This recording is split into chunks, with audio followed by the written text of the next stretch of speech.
नमस्कार दोस्तों, हम लाए हैं आज आपके लिए 20 महत्वपूर्ण जीके के प्रश्न जो कि आपके लिए बहुत ही लाभकारी होने वाले हैं। तो बिना बात किए हम देते हैं आपको स्क्रीन पे आपका पहला प्रश्न, जो है विटामिन डी सबसे अधिक कहाँ से मिलता है। यहाँ पे आपके पास 4 ऑप्शन है। आप चाहें तो अपना आंसर हमें कमेंट करके बता सकते हैं। तो इसका सही जवाब है ऑप्शन डी, सूर्य। वैसे दोस्तों, दूध, अनाज से भी हमें विटामिन डी मिलता है। वसा युक्त मछली से भी विटामिन डी मिलता है। अंडे की जर्दी से भी विटामिन डी मिलता है। बढ़ते हैं प्रश्न 2 की ओर, जो है फूलों के अध्ययन को कहते हैं। तो इसका सही जवाब है ऑप्शन बी, एंथोलॉजी। फूलों के अध्ययन को एंथोलॉजी कहते हैं। फूलों की खेती और उनके उपयोग के बारे में अध्ययन करने को दोस्तों फ्लोरिकल्चर कहते हैं। फूलों के उपयोग और उसकी खेती को फ्लोरिकल्चर कहते हैं और फूलों के अध्ययन को पोमोलॉजी कहते हैं। फिलहाल हम फूलों के अध्ययन को क्या कहते हैं? एंथोलॉजी। हमारा तीसरा प्रश्न है, भारत की प्रथम महिला लोकसभा अध्यक्ष कौन है? इसका सही जवाब है ऑप्शन सी, मीरा कुमार। दोस्तों, मीरा कुमार जी का जन्म 31 मार्च 1945 में सासाराम, बिहार में हुआ था। इन्होंने एमए एलएलबी की शिक्षा ग्रहण कर रखी है। पढ़ते हैं चौथे प्रश्न की ओर। हमारा चौथा प्रश्न है, गाय के दूध में पाए जाने वाले कैसीन और लैक्टोज क्रमशः वास्तव में क्या है? दोस्तों, इसका सही जवाब है ऑप्शन डी। कैसीन प्रोटीन है जो दूध फाड़ने में, और लैक्टोज घुलनशील दूध की चीनी को भी कहा जाता है। पांचवा प्रश्न है, हवा में हस्ताक्षर कविता संग्रह के साहित्यकार कौन है? इसका सही जवाब है ऑप्शन सी, कैलाश वाजपेयी। दोस्तों, कैलाश वाजपेयी जी को सन 2009 में साहित्य अकादमी पुरस्कार से भी सम्मानित किया गया था और ये भी यूपी के ही हैं। हमारा अगला प्रश्न है प्रश्न 6, तमिल रामायण कृति है। तमिल रामायण कृति किसकी है दोस्तों? इसका सही जवाब है ऑप्शन सी, कंबन की। तमिल रामायण कृति को राम अवतारम या कंबन रामायण के नाम से भी जाना जाता है। कंबन कवि चक्रवर्ती की उपाधि से भी प्रसिद्ध हैं। बढ़ते हैं प्रश्न 7 की ओर, जो है इंसुलिन का आविष्कार किसने किया? दोस्तों, जल्दी जल्दी अपना जवाब कमेंट बॉक्स में हमें लिख भेजें। इसका सही आंसर है ऑप्शन ए, एफ बैटिंग। दोस्तों, 1923 में सर बैटिंग को मेडिसिन के लिए नोबेल पुरस्कार मिला था। आठवां प्रश्न है, डेसिबल शब्द किससे संबंधित है? जिसका सही जवाब है ऑप्शन डी, नहीं, ऑप्शन सी, ध्वनि से। मानव आवाज़ की मात्रा 60 डेसिबल होती है दोस्तों। इसका सही जवाब है ऑप्शन सी, ध्वनि। प्रश्न 9 है, स्वर्णिम क्रांति किससे संबंधित है? तो दोस्तों, स्वर्णिम क्रांति मधुमक्खी पालन से संबंधित है। ऑप्शन सी इसका सही जवाब है। ये क्रांति 1991 में शुरू हुई और 2003 तक चली। हमारा 10वां प्रश्न है, 2 या 2 से अधिक राज्य मिलकर एक संयुक्त राज्य लोक सेवा आयोग रख सकते हैं। यह संविधान के किस अनुच्छेद में वर्णित है?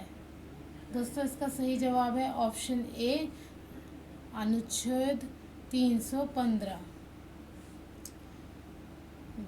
11वां प्रश्न है, निम्नलिखित में से कौन सी पर्वत श्रेणी तमिलनाडु में नहीं है?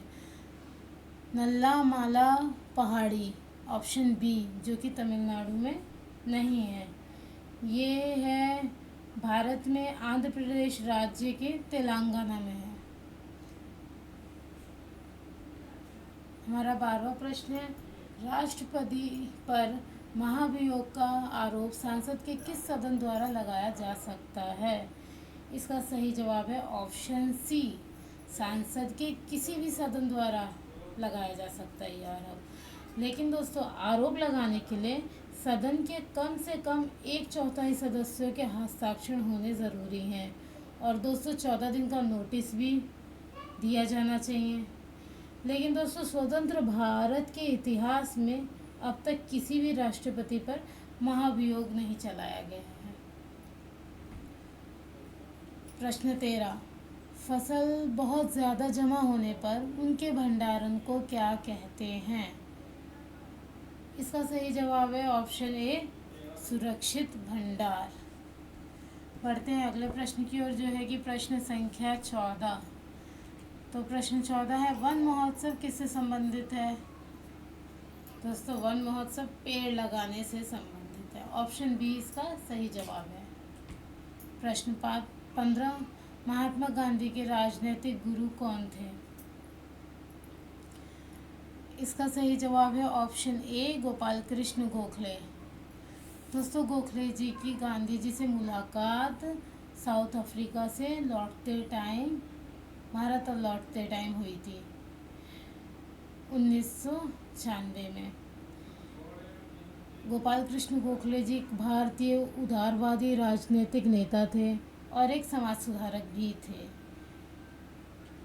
प्रश्न 16 है, लाल रक्त कणिकाओं का औसत जीवन काल लगभग कितने समय का होता है?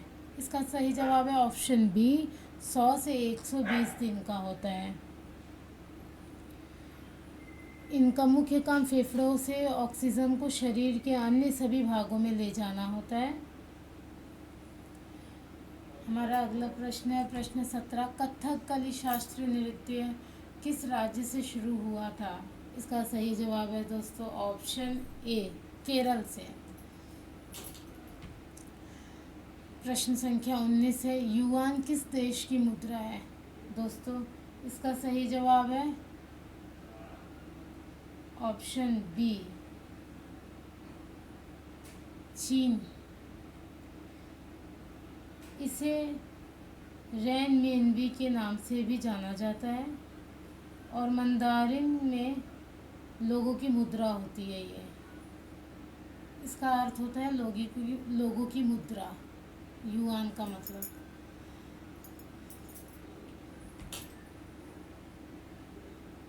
अगला प्रश्न है, वापस वेदों की ओर का आह्वान किसने किया था? इसका सही जवाब है ऑप्शन बी, स्वामी दयानंद सरस्वती द्वारा।